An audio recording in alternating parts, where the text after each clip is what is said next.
Guys, so ayun, welcome back to my YouTube channel. Medyo ilang buwan or taon din ako hindi gumawa ng video and nag-upload kasi medyo na busy sa personal life and ayun, medyo marami lang ginawa. Parang sa to be honest, sa mental health ko rin and ayun. But ngayon, I'll try na mag-upload and hindi ko sasabing palagi, pero ngayon, mag-start ulit ako mag-upload ng mga videos.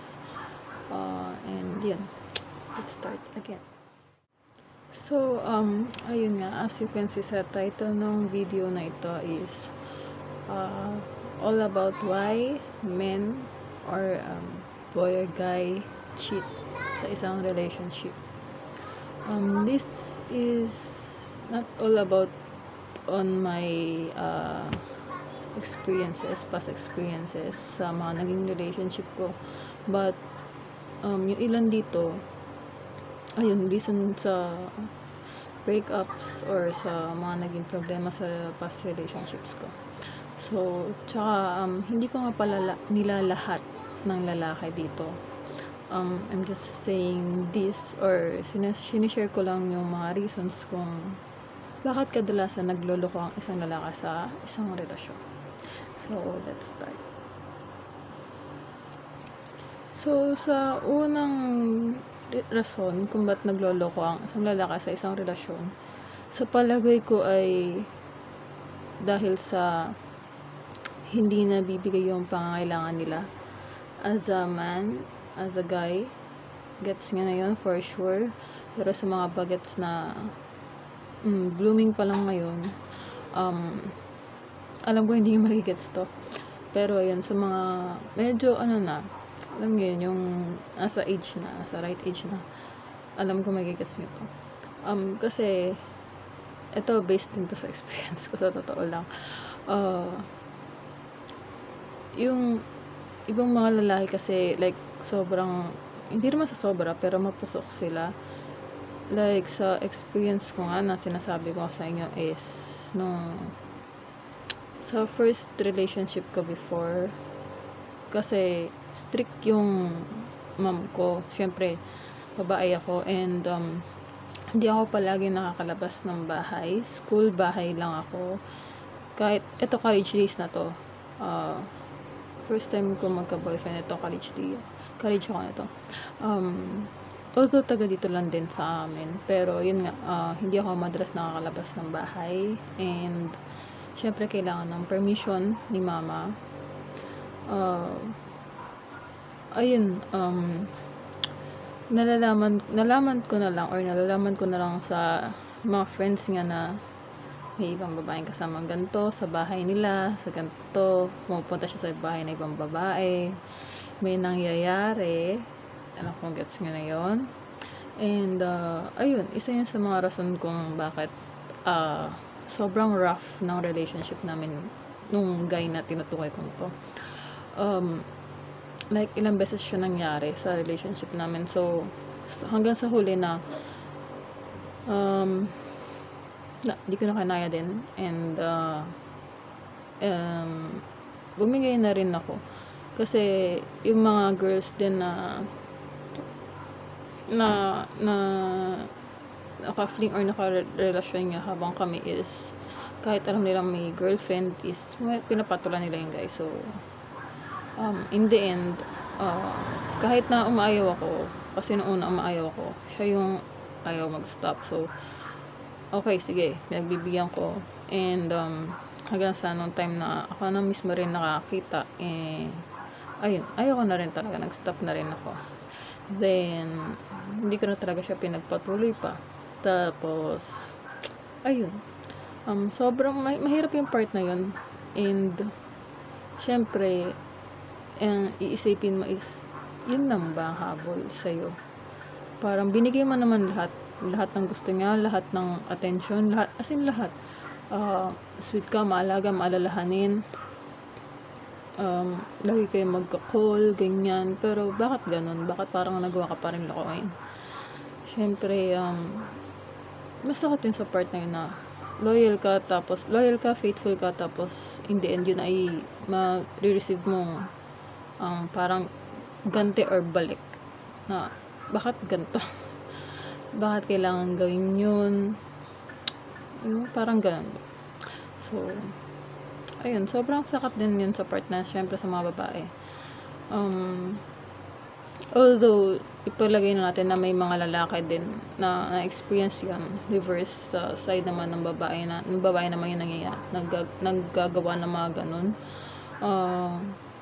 Pero mostly kasi, to be honest, mostly lalaki yung gumagawa ng ganong klaseng shit. So, yun yung number 1. And for the second reason, hindi ko alam kung ilan yung masishare ko. Pero, ayun, this is for the second reason is because LDR, like south or to north, parang ganun. Pero ako kasi may naka-LDR naman ako. Dalawa ba? Tatlo yung naka-LDR ko. Yung current ngayon, and yung dalawa kong past. So, ayun. Sa dalawa kong past naman kasi, wala, hindi naman kasi nangyari to na nag-break kami dahil LDR. Hindi. Tapos, ayun yan, reason, LDR. Yung iba kasing mga lalaki, hindi ko maintindihan.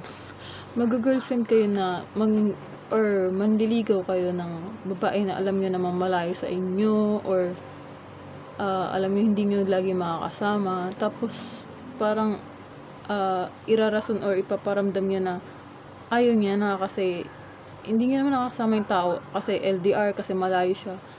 Di sana hindi nyo nalang niligawan, diba? Sana hindi na lang kayo nagpakita ng motibo sa amin, sa aming mga babae. Sana hindi nyo kami hinayaan na ma-fall sa inyo, na magustuhan namin kayo, na mahalin namin kayo. Diba? Ganun lang naman yun eh. Kung ayaw niya ng LDR relationship, then wag kayo manligaw, or wag niyo sagutin yung tao, or ayun nga, wag kayo mag-effort, wag yung pakita na gusto niya siya, wag kayong magbigay ng motibo para gustuhin kayo ng isang tao. Parang ganun. Kasi syempre, although yung iba, like sa akin, is kaya ko yung LDR relationship. Kasi ako naman kasi, kahit LDR, gumagawa ko ng way. Nag-effort talaga ako. Alam yan ng mga naging past ko. And yung sa present ko na ngayon, alam niya yan. And ayun nga, parang huwag nyo gawin yun. Kasi hindi tama eh. Hindi tama na gagawin yung reason yun. After nyong ligawan, after nyong mahalin, after nyong paibigin yung tao, biglang aayaw kayo kasi ang layo, kasi hindi nyo na kaya, kasi hindi nyo kaya hindi siya kasama, hindi nyo kaya na hindi nakita yung presence niya. Parang ganun. So, wag ganun. Kasi mahirap sa tao na mafo-fall sa inyo, tapos yun lang pala irarason nyo, diba? So, wag ganun. And for the third na reason why nagloloko ang isang lalaki sa isang relasyon, ito, experience ko to sa totoo lang, dahil sa social media. Like, may makita lang or may makilala lang yung guy na babae na matangos ilong, na maganda, maputi, ganyan, or malaking hinaharap, malaking puwet, ganyan. Nakakalimutan na nila na in a relationship sila, na may girlfriend sila, na may ka-live-in partner sila. Yun, nakakainis yun, sobra. Nagigigil ako sa mga taong ganun. Hindi ko magets kung bakit makita lang kayong ganun, klaseng babae, ganung itsurang babae, makakalimutan nyo na may girlfriend kayo. Like, kung manliligaw kayo ng girl, na hindi naman ganun yung physical looks. Bakit kailangan nyo pang maghanap ng babae na opposite ng girl na niligawan or ginawa niyang girlfriend?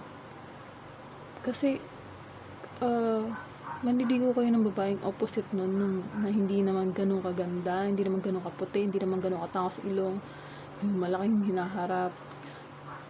Bakit kayo manliligaw ng ganung babae kung ang hanap niyo pala ay kabaliktaran niya, opposite side ng physical looks niya, di ba? Parang syempre nakakaano din sa babae, nakaka-offend, and syempre nakaka-insecure din dun sa girlfriend nyo na, so ito pala, so may isip ng babae na, so ito pala yung gusto niya talaga. So, bakit pa nag-effort na, bakit pa ako niligawan, bakit pa naging kami, bakit pa niya ako ginusto, minahal, kung parang paparamdam niya rin naman sa akin na ito pala yung gusto niyang klaseng babae, na ganito ang itsura, ganito ang physical looks. Syempre diba masakit sa amin yun,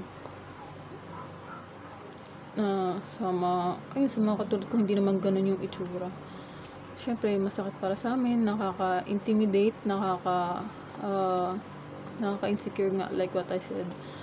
Pero ayun, sana naman matuto yung mga lalaki na kung magmamahal or manliligaw kayo, is siguraduhin yung siya na gusto niya yung looks niya, gusto niya yung physical looks niya, gusto niya yung attitude niya.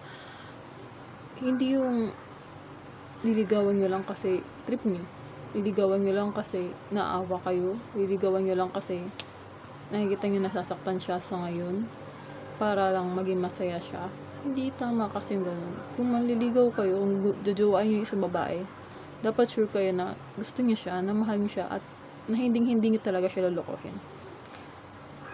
So yun ang third reason.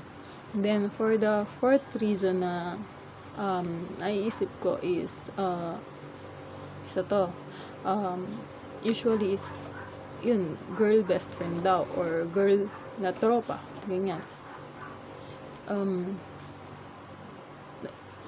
Usually naman kasi nagsistart diba as friends, as tropa, as ganito ganyan, sa comfortan, mga ganyan.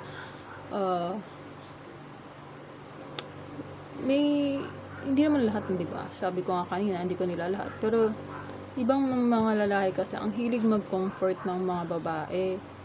Eh syempre, as a girl, experience ko naman yan. And as a girl, hindi lahat din pero madali kasi kaming ma-fall sa mga ganong klaseng tao. Sana naman huwag kayong ganon na i-comfort nyo yung tao, tapos parang syempre mararamdaman ng babae na gusto niya siya,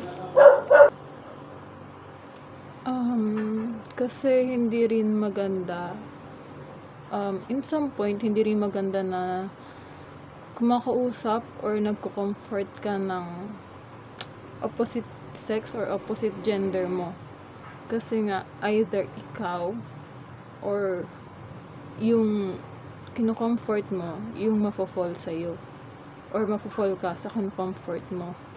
Kasi nangyayari talaga yun, sa totoo lang. Due sa experience ko na rin, sa naging experience ko na rin, hindi kasi sa totoo lang hindi maganda Parang syempre isipin ng kino-comfort mo, ay alaga naman ito, ano naman ito sa akin, masyadong maalalahanin, ganyan, na parang nakaano yung oras niya sa akin kasi pinakausap niya ako lagi, parang ganun. Syempre iisipin ng tao na gusto mo siya, tapos in some point hindi niya pa alam na may girlfriend ka, diba? Tapos hindi mo pa ino-open sa kanya, diba? So ayun nga, hindi rin maganda yun. And yung mga tao kasi na ganun, na mabilis ma-fall sa comfort lang kahit alam nila may karelasyon sila, hindi ko maintindihan kung bakit kayo ganun. Hindi ko maintindihan kung bakit kailangan nyo kumausap na ibang babae, kung bakit kailangan nyo kumomfort ng ibang babae or ibang siyempre sa akin babae ako. So, our topic is guy nga, why do men cheat? Hindi ko maintindihan kung bakit, yun nga, kailangan nyo mag-comfort ng ibang babae, kahit pa sabihin nyo na kaibigan nyo lang yun. Lahat kasi nagsistart as a friends, and usually sa comfort, start yan. Siyempre, alam namin yan. Hindi naman sa lahat ng babae, pero na-experience na yan ng mga babae, na-experience na ng mga babae. And, kung ayaw yung makasakat ng tao, makasakat ng damdamin, lalo na kung karelasyon nyo, huwag kayong gagawa ng, alam yung ikakaselos, ikakatampo, or ikakaaway, or ikakasira ng relasyon nyo. Yung mga reasons kasi kung ba't nag-cheat yung lalaki, hindi ko siya maintindihan kung ba't kailangan niya mag-cheat sa isang relasyon. Like, yun nga, sinabi ko kanina, diba?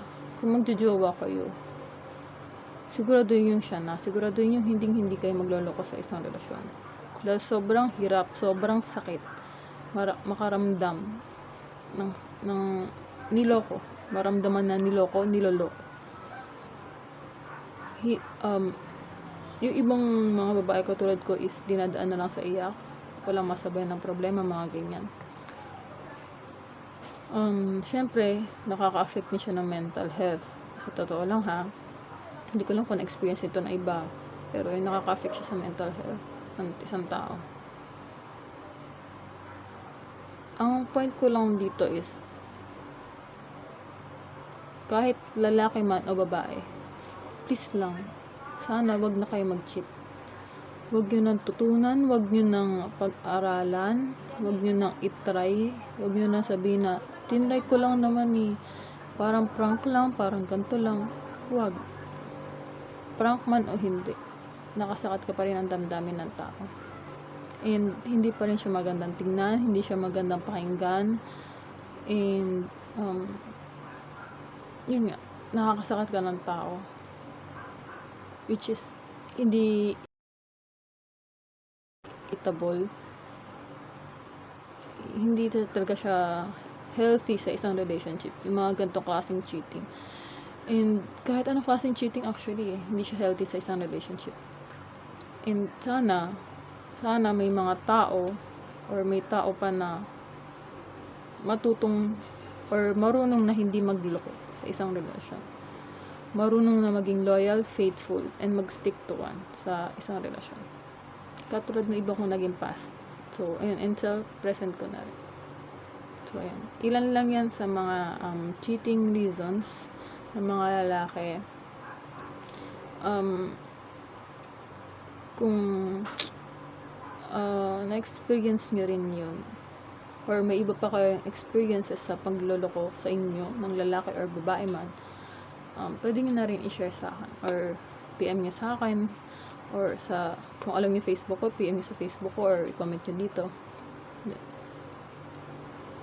Bye! Nakalimutan ko na mag-outro. Nakalimutan ko na kung paano gumawa ng video. Ayun, so, don't forget to subscribe, like, and hit the notification bell para mag-updated kayo sa mga gagawin ko pang mga videos. Although, hindi ko masasabing always ako makapag-upload. Siyempre, busy rin. And, ayun. Share this video natin. Thank you! Comment na rin kayo ng mga, if ever na may gusto kayong i-topic pa natin sa mga susunod na videos ko. So, yun. Bye!